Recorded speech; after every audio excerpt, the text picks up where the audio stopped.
Milo Hargrove believed late-night radio to be equal parts campfire and confession booth.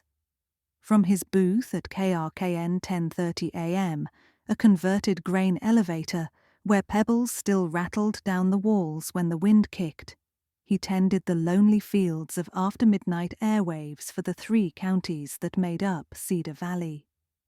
At 12:01 every weeknight, he cued the nickel-plated jingle of Night Harvest and greeted the insomniacs, truckers, and tractor mechanics parked beside kitchen windows, promising them that no matter how empty the rest of the world felt, somebody out there was listening.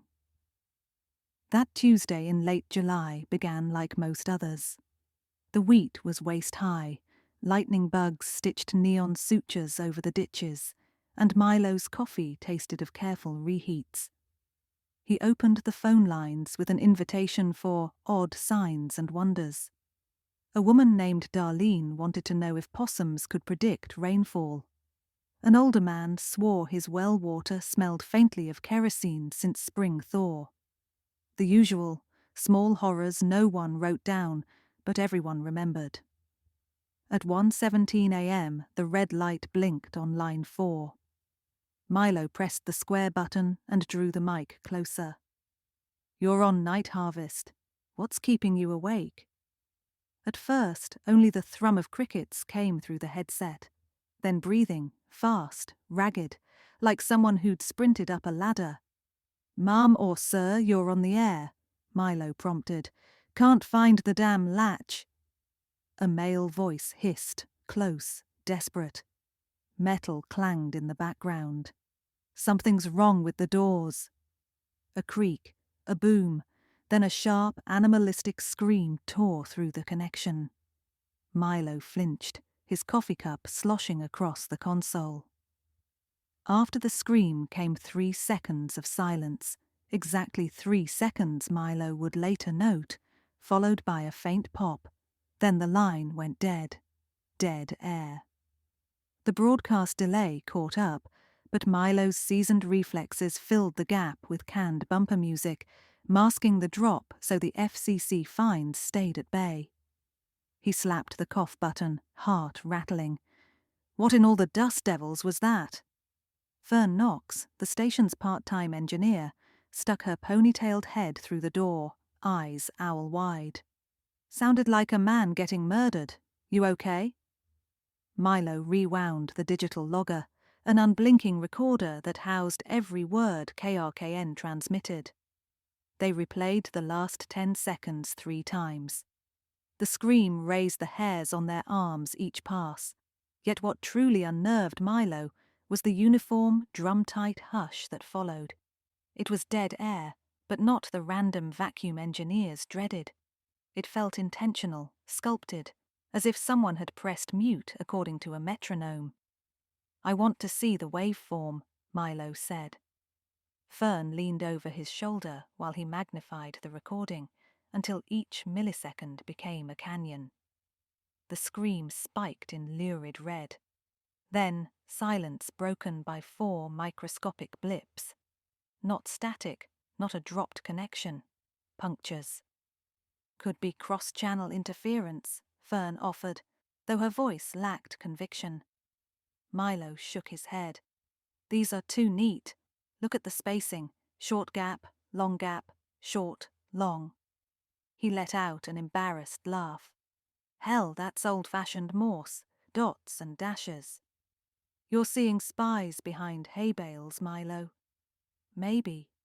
But his stomach clenched with the same foreboding he'd felt as a wartime radio operator in Iraq 15 years earlier, when a single misplaced syllable could betray coordinates.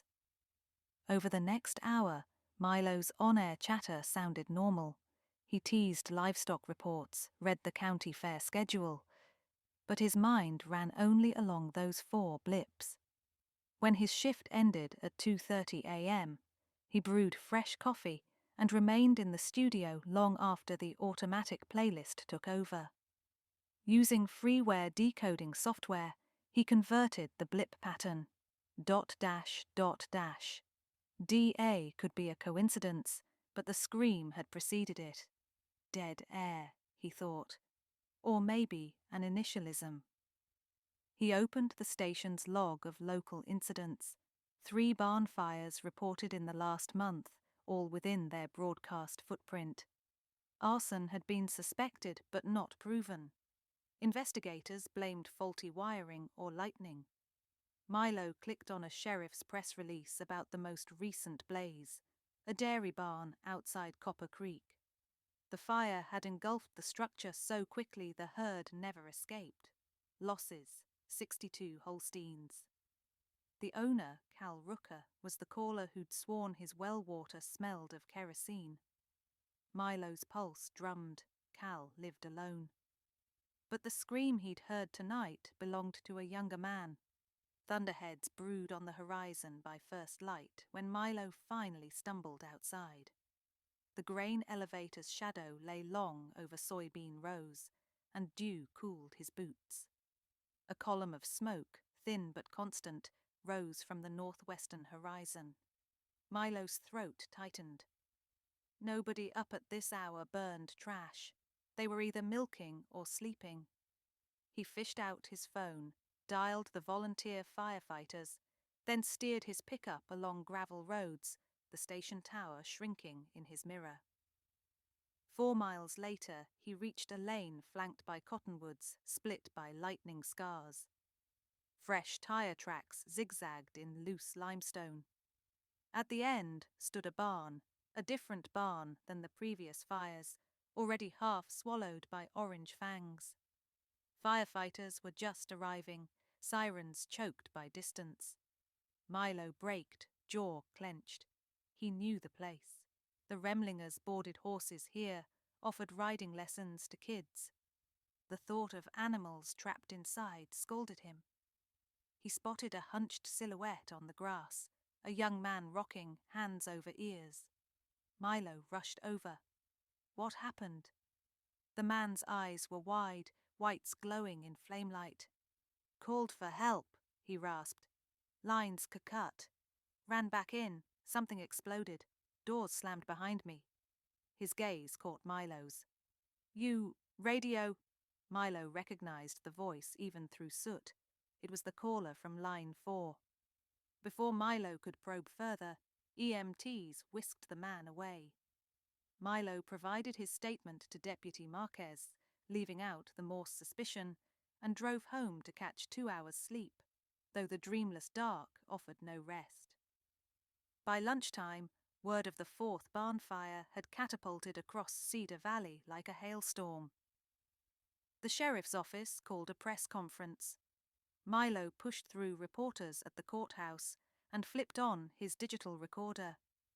Sheriff Dana Langley, silver-haired and no-nonsense, confirmed what rumours hinted.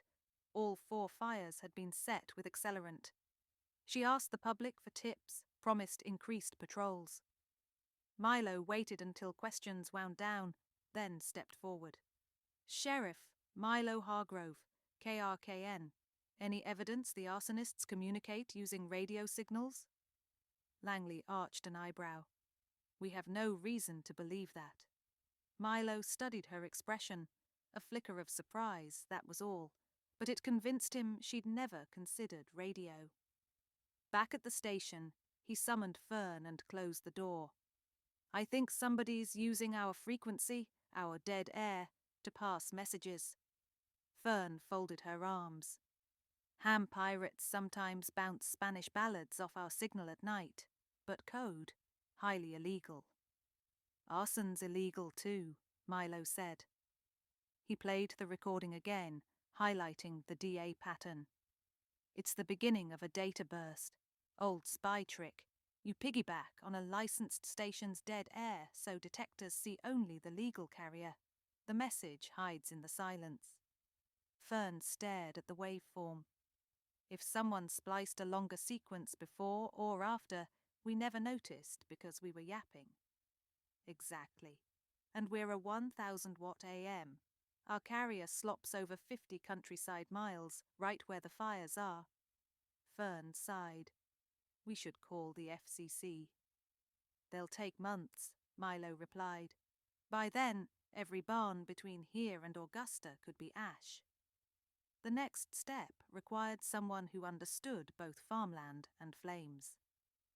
Milo drove to Cedar Grove Fire Station, where Cheryl Darnell, lieutenant and assistant 4-H coordinator, scrubbed soot off her helmet. He handed her the audio on a flash drive. Tell me if the timeline of those blips matches the fires. While Cheryl listened through earbuds, Milo explained his theory. The arsonists transmitted barn addresses in code during silent gaps on night harvest, coordinating burn crews across counties. The frantic caller from last night had stumbled on them, been trapped inside, and screamed. Cheryl removed the buds, cheeks drained. Those aren't random letters. That's the National Firefighting 2-letter abbreviation for barn fully engulfed. BF ... she said, tapping out the pattern on the table. Your DA was actually BF when you play the whole string he didn't get to finish. Milo's scalp prickled. He hadn't isolated enough tape to reveal the real message. They're not just tagging the fires, they're confirming them in real time. Cheryl fetched a printed spreadsheet of call logs, overlaying them onto a county map. Every fire so far happened within roughly 18 minutes after we think the code went out.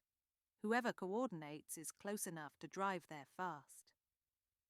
A horrible picture formed. A roving crew lighting barns, reporting success via Milo's show, then moving on. But why? Insurance scams? Random terror? Milo thought of Cal Rooker's well water that smelled like kerosene, of farmland already buried under debt. Cheryl mentioned rumours about a corporate livestock integrator, Midland Protein, buying cheap charred parcels to build confined hog operations. Burn it, devalue it, buy it. Milo recalled seeing Midland billboards boasting modern barns coming soon, creating jobs. The dots connected like barbed wire. That night, Milo returned to the console with a new mission. He unscrewed the LED sign reading "On Air" and taped over it. At 12:01, his voice lowered an octave. "Farm folk, tonight's show is for those who stand watch while others sleep," he intoned. Regulars called in, but Milo's mind lurked in the silences, listening for coded static. He instructed Fern to capture every slice of dead air and shove it into a real-time decoder. At 1:05 a.m., just after a lull where Milo discussed pickup trucks, the directional meter on the decoder lit. Fern slapped a post-it on the glass. "It's there." The pattern rolled, ...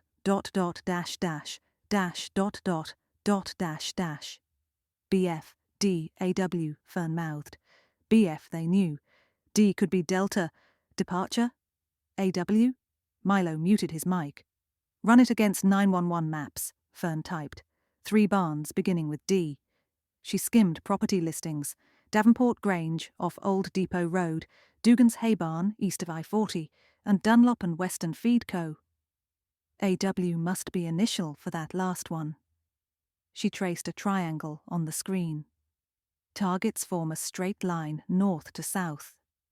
Milo's heartbeat synced with the flashing pilot light above the studio door. They're hitting those barns in that order, maybe starting now. Cheryl had begged Milo to call if he intercepted anything. He dialed her cell. "Code just dropped. 3 barns, sending you GPS." Cheryl rallied volunteers. Yet Milo felt the need to see justice firsthand. After signing off, he grabbed his coat and a station-issued field recorder, then gunned his rust-red F-150 toward Davenport Grange. Clouds puddled moonlight, and the smell of alfalfa mingled with diesel drifting from unseen engines. As he neared, an unfamiliar flatbed idled beside the barn. 2 figures in coveralls unspooled garden hose-thick cable. Strange, cable after midnight. Milo killed his lights, coasted behind a hedgerow, and zoomed his binoculars. Not cable at all, decord, used in mining, and Milo knew from his military days, arson acceleration. His pulse hammered. He thumbed 911, whispered coordinates, then filmed. The men duct-taped detonators to hay bales, working with assembly line calm. Then one raised a walkie. Burn fitters to dispatch, Davenport prepped. Light breeze, no watchdogs. Burn fitters, BF. Milo's stomach churned. A voice crackled in reply. Proceed, confirm on air. The men jogged to the flatbed. One climbed to the cab roof, hoisted a shortwave antenna, and pointed it toward KRKN's tower, glowing faint red on the horizon. They weren't piggybacking. They were hijacking his carrier live. Milo's phone vibrated. Cheryl, 5 minutes out. The arsonist keyed the transmitter. Milo heard faint ticks, Morse, floating through the night like skeletal sparrows. He looked down. His pocket AM receiver, ever on 10:30 AM, emitted them. No need for the studio's dead air if they masked within the regular broadcast's noise floor. Adrenaline stormed Milo's veins. He had to break the chain. Impulsively, he yanked open the F-150's glove box, found a rusty screwdriver, then crawled belly-flat toward the flatbed's rear. The men focused on the antenna, backs turned. Milo located the generator, a humming suitcase inverter feeding their transmitter. He slid under the truck, found the fuel line, and jabbed the screwdriver deep. Diesel dribbled onto dirt. The gen sputtered, then died, lights on the transmitter winking out. "What the hell?" one man barked. Milo scrambled into shadow as flashlights cut arcs. Sirens wailed in the distance, bold and closing. The arsonists hurried to detach equipment, abandoning the fuel-soaked hay. Milo dashed to the barn, pulled the dickcord bundle outside the sliding doors, then kicked dirt across the nitrated rope. One figure spotted him, shouted, and gave chase. Milo sprinted toward an irrigation ditch. His lungs burned, but fear lent wings. Tires screeched as a fire engine barreled onto the lane, blocking pursuit. Cheryl leapt from the cab, wielding a maglite the size of a billy club, deputies close behind. The arsonist dropped to his knees, handcuffed within seconds. His partner was dragged from the flatbed, spitting. Cheryl's crew doused the hay bales before any spark could seize. Milo doubled over, hands on knees, grin carved by adrenaline. As firefighters secured the scene, Sheriff Langley strode up, face lit crimson by rotating beacons. "You interfering with an active police investigation, Mr. Hargrove?" Her tone sat on a fault line between anger and gratitude. "Just patching dead air, Sheriff." By dawn, simultaneous raids, guided by addresses logged in the arsonist's confiscated laptops, nabbed 4 more conspirators and a Midland protein executive who'd bankrolled them.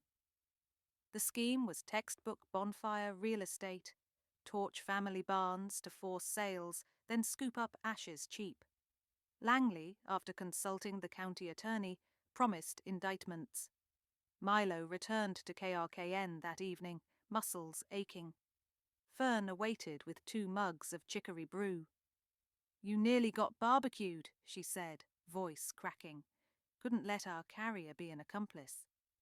She handed him a manila envelope. Inside lay a printout from the National Association of Broadcasters, a commendation for public service. Milo chuckled. They work fast when it's good PR. At 10 seconds before midnight, the studio smelled of ozone and coffee grinds. Milo settled behind the mic. No sponsors tonight. They'd bailed, afraid the station's name would be entangled in lawsuits. That was fine. Some things were worth more than ads for tractor antifreeze. The on-air sign glowed. Milo leaned in. "Good evening, Cedar Valley. This is Milo Hargrove with Night Harvest. Been quite a spell, hasn't it?" Tonight, instead of stories, I owe you an apology for the silence you didn't hear. While we filled these hours with music and chatter, bad actors used the quiet slices to hurt our neighbours. That ends now." He tapped a new button Fern had installed. A low hum, just above human hearing, now occupied every millisecond his voice left vacant. "That sound means our dead air is truly dead. No more room for secrets." Phones rang, listeners offering thanks, jokes, relief. At 1:20 a.m., Milo took a call from a tremulous teen who'd groomed horses at the Remlinger barn and wanted to say the mares were safe in temporary stalls. Milo's throat tightened. He nodded into the microphone, though the kid couldn't see. After sign-off, Milo stepped outside. The grain elevator's tin roof caught moonlight. The fields lay calm, cricket music unmarred by sirens. Somewhere to the north, the Remlinger horses nickered in a borrowed paddock, alive because a scream inside a radio show hadn't vanished. It had been heard, decoded, believed. Milo inhaled the mingled scents of dew and diesel and hay, the truest broadcast Cedar Valley could ask for. In radio, silence might be golden, but out here he understood at last. It could just as easily be gasoline.